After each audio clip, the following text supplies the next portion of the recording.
ಶ್ರೀ ಗುರುಭ್ಯೋ ನಮಃ. ಹರಿ ಓಂ. ಓಂ ಐಂ ಹ್ರೀಂ ಕ್ಲೀಂ ಚಾಮುಂಡಾಯೇ ವಿಚ್ಚೆ. ಸ್ನೇಹಿತರೆ ನಮಸ್ಕಾರ. ನಿಮಗೆ ಧರ್ಮದ ಚಾನಲ್ಗೆ ಸ್ವಾಗತ. ಇವತ್ತಿನ ವಿಷಯ ತುಳಸಿ. ತುಳಸಿ ಬಗ್ಗೆ ಹಿಂದೂ ಧರ್ಮದವರ ನಮಗೆ ಅಲ್ಪ ಸ್ವಲ್ಪ ಗೊತ್ತು ಇದ್ದೇ ಇರುತ್ತದೆ. ತುಳಸಿಯ ಬಗ್ಗೆ ಹೇಳ ಹೊರಟ್ರೆ 20-30 ಸಂಚಿಕೆಗಳು ಸಾಲದು, ಅಷ್ಟೊಂದು ವಿಷಯ ತುಳಸಿಯಲ್ಲಿ ಇದೆ. ಸ್ನೇಹಿತರೆ, ನಿಮಗೆ ತುಳಸಿಯ ಬಗ್ಗೆ ಹೇಳುವ ಮೊದಲು ಒಂದು ಮುಖ್ಯವಾದ ವಿಷಯವನ್ನು ನಿಮ್ಮ ಜೊತೆಗೆ ಹಂಚಿಕೊಳ್ಳಲು ಇಚ್ಛಿಸುತ್ತೇನೆ. ಅದೇನೆಂದರೆ, ಗಣೇಶ ಪೂಜೆಗೆ ತುಳಸಿ ನಿಷಿದ್ಧ. ತುಳಸಿಯಿಂದ ಗಣೇಶನಿಗೆ ಅರ್ಚಿಸಿದರೆ ಆತನ ಅವಕೃಪೆಗೆ ಗುರಿಯಾಗಬೇಕಾಗುತ್ತದೆ. ಧರ್ಮಪುತ್ರನ ಮಗಳಾದ ತುಳಸಿಯು ಧ್ಯಾನಮಗ್ನನಾದ ಗಣಪತಿಯನ್ನು ಮೋಹಿಸಿ ಆತನಿಂದ ಶಾಪಗ್ರಸ್ತಳಾಗುತ್ತಾಳೆ. ತನ್ನ ತಪ್ಪಿನ ಅರಿವಾಗಿ ಗಣಪತಿಯನ್ನು ಸ್ತುತಿಸುತ್ತಾಳೆ. ಇದರಿಂದ ಪ್ರಸನ್ನನಾದ ಗಣಪತಿಯು ತುಳಸಿಗೆ ಒಂದು ವರವನ್ನು ನೀಡುತ್ತಾನೆ. ಸೃಷ್ಟಿಯ ಗಿಡಗಳಲ್ಲಿಯೇ ನೀನು ಅತ್ಯಂತ ಸಾರಭರಿತಳು, ಪರಮಾತ್ಮನಾದ ಶ್ರೀಕೃಷ್ಣನ ಪ್ರಿಯಳಾಗಿ ಪವಿತ್ರಳೆನಿಸುವೆ, ಮನುಕುಲಕ್ಕೆ ಮುಕ್ತಿ ನೀಡುವವಳು, ಪೂಜಾದಿಗಳಲ್ಲಿ ಸರ್ವಶ್ರೇಷ್ಠಳು ಎನಿಸುವೆ ಎಂದು ವರ ನೀಡುತ್ತಾನೆ. ಆದರೆ ನಾನು ಮಾತ್ರ ನಿನ್ನನ್ನು ಸ್ವೀಕರಿಸುವುದಿಲ್ಲ ಎಂದು ಅನ್ನುತ್ತಾನೆ. ಅಂದಿನಿಂದ ತುಳಸಿಯನ್ನು ಗಣಪತಿಗೆ ಅರ್ಚಿಸುವುದಾಗಲಿ ಶಾಶ್ವತ ನಿಷಿದ್ಧವಾಗಿದೆ. ಸ್ನೇಹಿತರೆ, ದುರ್ಗಿಯು ತುಳಸಿಯ ವಾಸನೆಯಿಂದ ಕೆರಳಿಬಿಡುತ್ತಾಳೆ. ಆದ್ದರಿಂದ ಅಂಬೆಯ ಪೂಜೆಯಲ್ಲಿ ಕೂಡ ತುಳಸಿಯನ್ನು ಬಳಸಬಾರದು.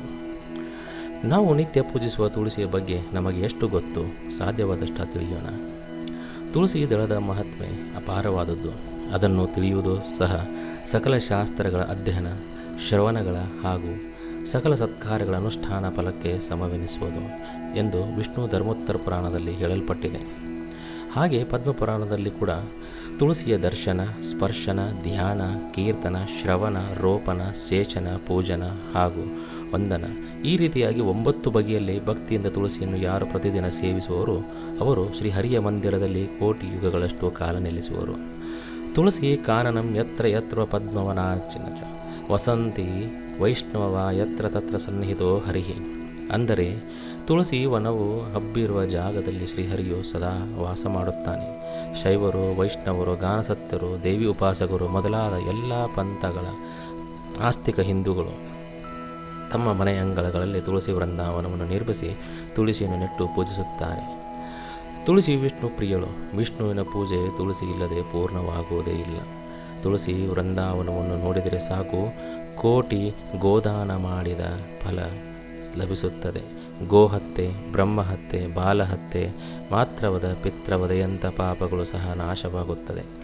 ತುಳಸಿಯ ಮೃತ್ತಿಕೆಯನ್ನು ಧರಿಸುವವರನ್ನು ಯಮನೇ ಕತ್ತೆತ್ತಿ ನೋಡಲಾರ. ಏನು ಯಮನ ಕಿಂಕರರು ಹಾಗೆ ತಾನೇ ಏನು ಮಾಡಬಲ್ಲರು. ತುಳಸಿ ಬೃಂದಾವನದಲ್ಲಿ ಪುಷ್ಕರಾದಿ ಸರೋವರ ತೀರ್ಥಗಳು, ಗಂಗೆ ಮೊದಲಾದ ನದಿ ತೀರ್ಥಗಳು ಹಾಗೂ ವಾಸುದೇವಾದಿ ದೇವರೆಲ್ಲ ನೆಲೆಸಿರುತ್ತಾರೆ.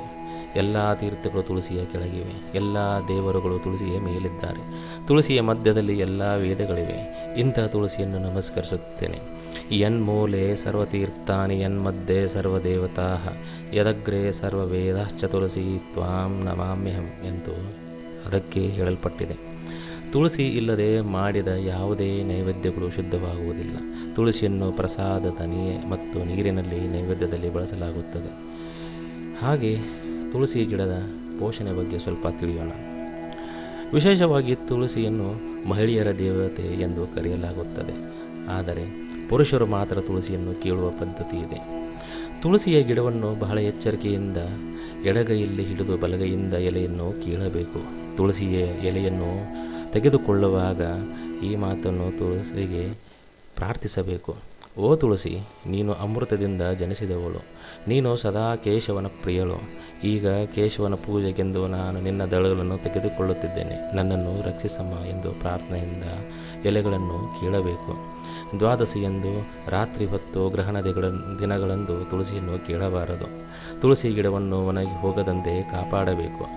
ಬೇರೆ ಗಿಡಗಳನ್ನು ಎಸೆಯುವಂತೆ ತುಳಸಿ ಗಿಡವನ್ನು ಎಸೆಯಬಾರದು. ಅವಕಾಶವಿದ್ದರೆ ನದಿಯಲ್ಲಿ ವಿಸರ್ಜಿಸಬೇಕು. ಸಂಜೆ ಹೊತ್ತು ತುಳಸಿಯ ಮುಂದೆ ತುಪ್ಪದ ದೀಪ ಹಚ್ಚಿ ಇಡಬೇಕು. ಸ್ನೇಹಿತರೆ, ಇದಿಷ್ಟು ನಮ್ಮ ಲೌಕಿಕ ಜೀವನಕ್ಕೆ ತುಳಸಿಯ ಬಗ್ಗೆ ಸಾಕು ಅಂತ ಅನಿಸುತ್ತದೆ. ಮತ್ತೆ ಮುಂದೆ ಇನ್ನೊಂದು ವಿಷಯದ ಬಗ್ಗೆ ಚರ್ಚಿಸೋಣ. ನಮಸ್ಕಾರ.